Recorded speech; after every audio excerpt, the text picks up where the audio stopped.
All right, welcome to Paste Studios. We are here with Alexander and Alexandra Anderreel, the collective authors Lars Kepler, who are the authors of the #1 international bestseller, The Sandman, which is getting its US release today. Guys, thanks so much for being here. I really appreciate it. Thank you. Thank We you. are so excited to be here sharing this reading with you. Well, we'd love to let's dive into it right now. I'd love to hear some a passage from the book. Yes. Yeah. So the Sandman starts when a young man is found on a railway bridge in the middle of a snowstorm. The police take him to the hospital. He's in bad shape, totally confused. And when they run him through the system, they find out that he's been declared dead years ago. Yeah, it was the serial killer, Ulrich Walter, who took him and his sister many years earlier, just before Detective Inspector Jonah Linna caught him. And now, the young man tells the police that his sister is still alive, but he has no idea where they have been kept all these years. Yeah, because Ulrich Walter serves a life sentence in solitary confinement. And Yeah, and nobody listened to Jonah Linna, the detective inspector, way back when he said that Ulrich Walter had an accessory. Now it turns out he was right. So except for this unknown accessory, Ulrich Walter is the only one who knows where the sister is being kept. This is not an easy decision, but the National Operations Department decides to send in Special Agent Saga Bauer on an undercover mission, posing as a patient in the same ward as Ulrich Walter. The Sandman, Chapter 1. I have to put on my glasses.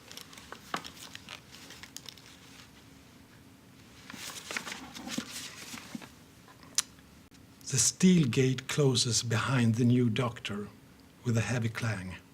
The sound echoes down the spiral staircase. Everything suddenly goes quiet, and Anders Rönn feels a shiver run down his spine. Today is his first day working in the Secure Criminal Psychology Unit at Löwenströmska Hospital. For the past 13 years, the strictly isolated bunker has been the home for the aging Ulrich Walter. The young doctor doesn't know much about his patient except the diagnosis: schizophrenia, non-specific, chaotic thinking, recurrent acute psychosis with erratic and extremely violent episodes. Anders shows his ID at the entrance, removes his cell phone, and hangs a key to the gate in his locker before the guard opens the first steel security door. He goes in and waits for the door to close before walking to the next door. When a signal sounds, the guard opens the second door. Anders walks along the corridor toward the isolation ward's staff room. Chief Physician Roland Brolin is the thickest man of his 50s with sloping shoulders and cropped hair. He's smoking under the exhaust fan in the kitchen. Ulrich Walter must never be alone with any member of the staff, he says. He must never meet other patients. He never has any visitors, and he's never allowed into the exercise yard, nor is never. And asks, surely it's not policy to keep someone? No, it isn't, Roland says. So what has he actually done? Nothing but nice things, Roland says, heading toward the corridor. Even though Ulrich Walter has committed the most heinous crimes of any serial killer in Swedish history, he is completely unknown to the public. The proceedings against him in the central courthouse at the Court of Appeal were behind closed doors, and all the files are strictly confidential. Anders and Roland pass through another security door, and a young woman with the tattooed arms and pierced cheeks winks at them. Come back in one piece, she says cheerily. There's no need to worry, Roland says to Anders. Ulrich Walter is a quiet elderly man. He doesn't fight, and he doesn't raise his voice. Our cardinal rule is that we never go into his cell. But the guard who was on the night shift last night noticed that he had made some sort of knife and hid it under his mattress. So obviously we have to confiscate it. Oh, how do we do that? Anders asks. We break the rules. We're going into your cell. You're going in to ask nicely for the knife. I'm going in. Roland laughs loudly and explains that they're going to pretend to give the patient his normal injection of risperidone, but will actually be giving him an overdose of Cypatrea. The chief runs his card through yet another reader and taps in a code. There's a beep, and the lock of the security door whirs. Wait, Roland says, holding out a little box of yellow ear plugs. What are these for? Roland looks at his new colleague with weary eyes and sighs. Jurek Walter will talk to you quite calmly, probably perfectly reasonable, he says in a grey voice. He will convince you to do some things you'll regret. His words will play in your head, in your mind, over and over again. And later this evening, when you're driving home, you will swerve into oncoming traffic and smash into a semi. Or you will stop off at the hardware store and buy an axe before you pick up the kids from preschool. Should I be scared now? Anders smiles and puts a pair of the earplugs in his pocket. No, but hopefully you'll be careful, Roland says. Chapter 2.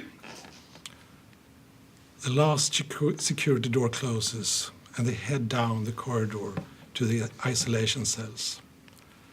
The fluorescent light in the ceiling reflects off in the linoleum floor. The textured wallpaper has a grove worn from the rail of a food cart. Roland puts his pass card away and lets Anders walk ahead of him toward the heavy metal door. Through the reinforced glass, Anders can see a thin man sitting on a plastic chair. He's dressed in blue jeans and a denim shirt. The man is clean-shaven. His eyes seem remarkably calm. The many wrinkles covering his pale face look like the cracked clay at the bottom of a dried-up riverbed. Jurek Walter was found guilty of only 2 murders and 1 attempted murder, but there's compelling evidence linking him to 19 others. 13 years ago, he was caught red-handed in Liljan's forest on Djurgården in Stockholm, forcing a 50-year-old woman back into a coffin in the ground. She had been kept in the coffin for almost 2 years, but was still alive. The woman has sustained terrible injuries. She was malnourished, her muscles had withered away. She had appalling pressure sores and frostbite, and she had suffered severe brain damage. If the police hadn't followed and arrested Jurek Walter beside the coffin, he might never have been stopped. Now Roland takes out 3 small glass bottles containing yellow powder, puts some saline into each of the bottles, shakes them carefully, and draws the content into a syringe. He puts his earplugs in and opens the small hatch in the door. There's a clatter of metal, and a heavy smell of concrete and dust hits them. In a dispassionate voice, Roland tells Jurek it's time for his injection. The man lifts his chin and gets up softly from the chair, turns to look at the hatch in the door, and unbuttons his shirt as he approaches. Stop and take off your shirt, Roland says. Jurek stops Jurek steps slowly forward, and Roland quickly closes the hatch. Jurek stops, undoes the last buttons, and lets his shirt fall to the floor. His body looks as if it had once been in good shape, but now his muscles are loose and his wrinkled skin is sagging. Roland opens the hatch again. Jurek approaches and holds out his arm. And Anders washes his upper arm with rubbing alcohol. Roland pushes the syringe into the soft muscle and injects the liquid too quickly. Jurek's hand jerks in surprise, but he doesn't pull his arm back until he's been given permission. Roland hurriedly bolts the hatch, removes his earplugs, smiles nervously to himself, and then looks inside. Jurek is stumbling toward the bed, where he stops and sits down. Suddenly, he twists to look at the door, and Roland drops the syringe. He tries to catch it, but it rolls away across the floor. Anders steps forward and picks up the syringe, and when they both stand and turn back towards the cell, they see that the inside of the reinforced glass is misted. Jurek Walter has breathed on the glass and written Jonah with his finger. "What does it say?" Anders asked weakly. "He's written Jonah. What the hell does that mean?" When the condensation clears, they see that Jurek Walter is sitting as if he hasn't moved. He looks at the arm where he got the injection, massages the muscle, and then looks at them through the glass. He didn't say anything else? No. There's a bestial roar from the other side of the heavy door. Jurek has slid off the bed and is on his knees, screaming. The sinews in his neck are taut and his veins swollen. "How much did you give him?" Anders asks. Jurek's eyes roll back and turn white. He reaches out a hand to support himself and stretches one leg, but topples over backwards. He hits his head on the bedside table, then he screams. His body jerks spasmodically. "Jesus Christ," Anders whispers. Jurek slips onto the floor, his legs kicking uncontrollable. He bites his tongue and blood sprays out over his chest. He lies there on his back, gasping. "What do we do if he dies?" "Cremate him," Roland says. Jurek is cramping again, his whole body is shaking, and his hands flail in every direction until they suddenly stop. Roland looks at his watch. Sweat is running down his cheeks. Jurek Walter whimpers, rolls onto his side and tries to get up, but fails. "You can go inside in a couple of minutes," Roland says. "Am I really going in there?" "He'll soon be completely harmless." Jurek is crawling on all fours, blood and slime drooling from his mouth. He sways and slows down until he finally slumps to the floor and lies still.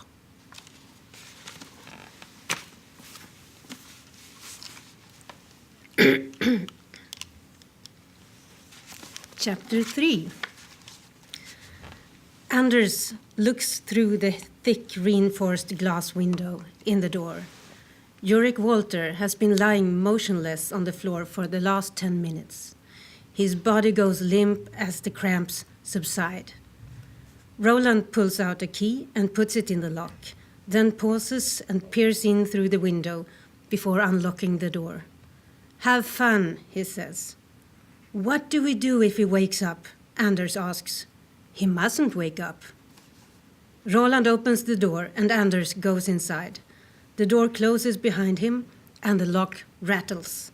The cell smells of sweat and something else as well, a sharp smell of vinegar. Jurek Walter lies completely still, breathing slowly. Anders keeps his distance from him, even though he knows he's unconscious. The acoustics in there are odd, claustrophobic, as if sounds follow movements too quickly. His doctor's coat rustles softly with each step. Jurek is breathing faster. The tap is dripping in the sink. Anders reaches the bed, then turns toward Jurek and kneels down. He catches a glimpse of Roland watching him anxiously through the reinforced glass as he leans over and tries to look under the fixed bed. Nothing on the floor. He moves closer, looking carefully at Jurek before lying flat on the floor. He can't watch Jurek any longer. He has to turn his back on him to look for the knife. Not much light reaches under the bed. Dust balls line the wall. He can't help imagining that Jurek Walter has opened his eyes. He sees something tucked between the wooden slats and the mattress.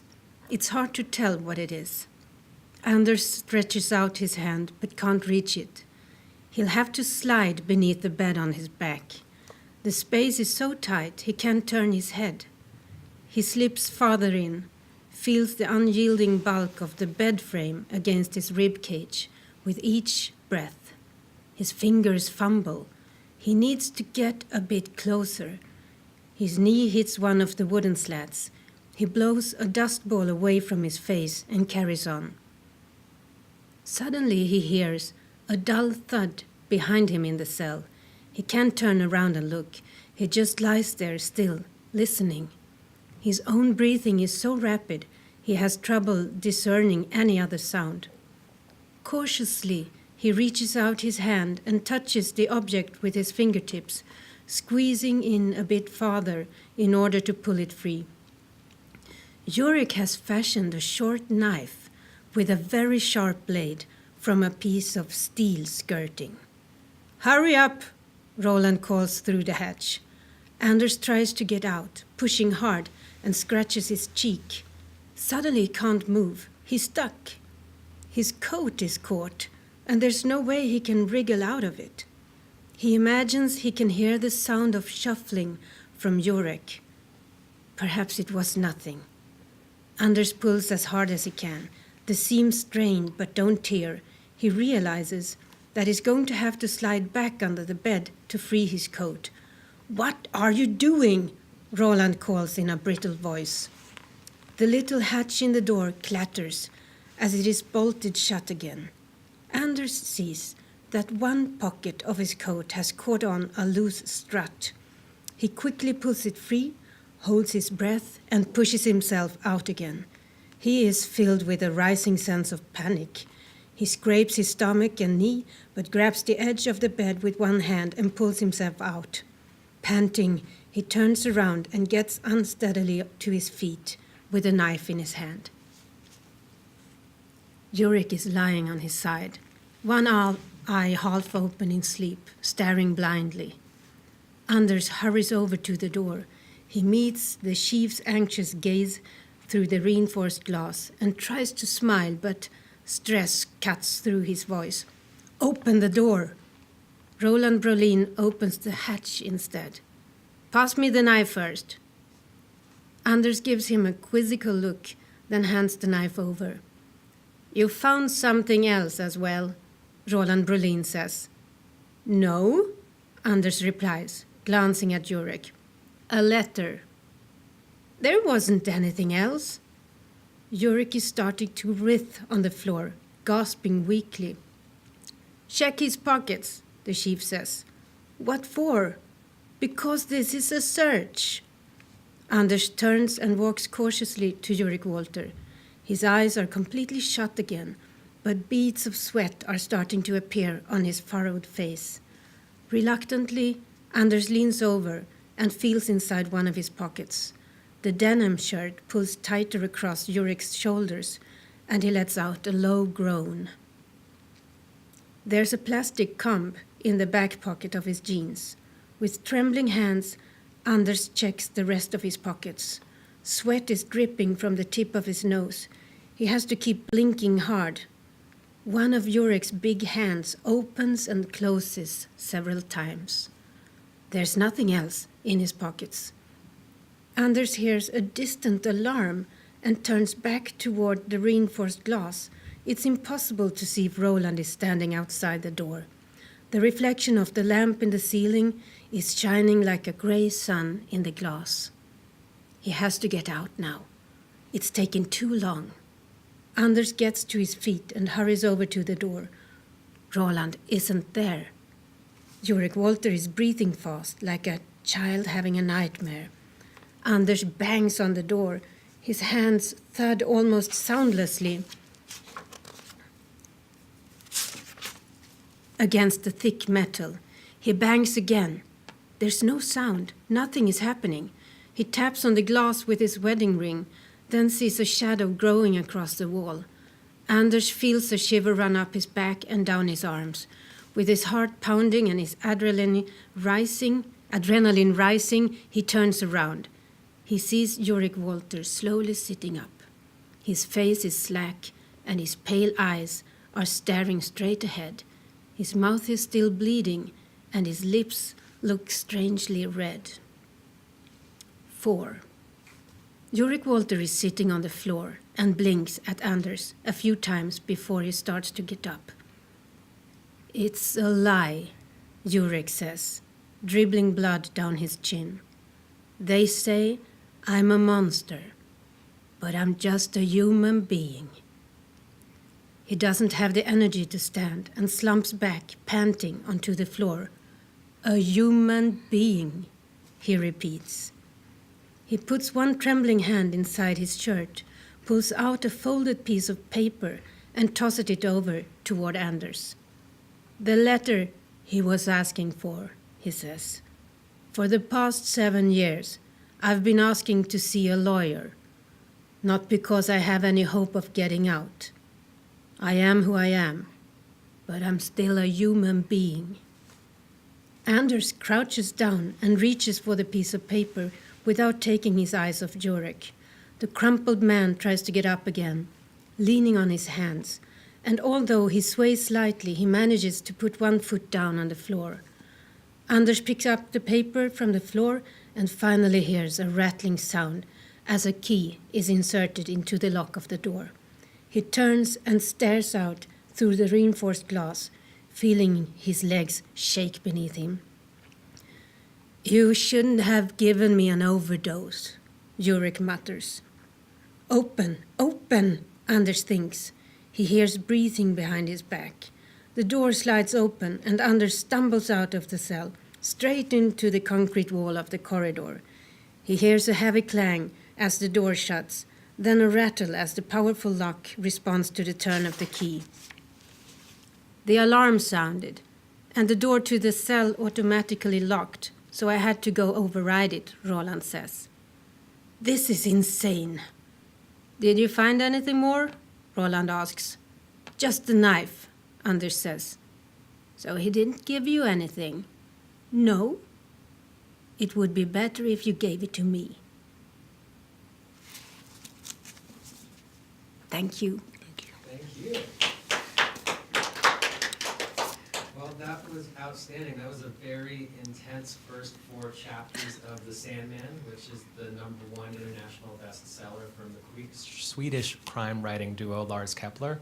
Alexandra, thanks so much for being here. We appreciate it. Thank you. Thank you so much. And if you like what you heard, hopefully you did. This book is getting its U.S. premiere today, so it's available at Amazon, Barnes & Noble, your favorite independent local bookseller. It's everywhere today. Congratulations on the release.